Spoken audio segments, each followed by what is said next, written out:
Welcome to the last breakfast. Please enjoy the video. You'll start by confirming permissions and grabbing the embed code. Sign into Calendly and your WordPress dashboard. Once done, install the Calendly plugin or a header/footer script plugin so you can paste code.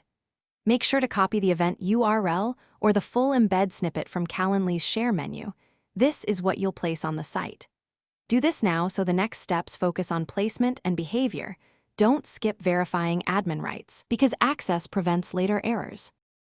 Now embed the widget into a page. Open the page editor and add a custom HTML block, or use the Calendly block if the plugin is active. Paste the iframe or the inline script. If you use the event URL, choose the plugin's simple embed option and paste the URL. Once pasted, adjust width, height, and alignment so it fits responsive layouts. Also, set page visibility and test on mobile. Responsive settings, avoid clipped widgets, and improve booking conversions. Finish by testing a full booking flow. Open the page, complete a test appointment, and confirm confirmation emails and calendar invites arrive. If the widget doesn't display, clear WordPress and browser caches, then disable plugins that alter scripts. Make sure your site uses HTTPS, because mixed content blocks if Calendly is loaded via HTTPS.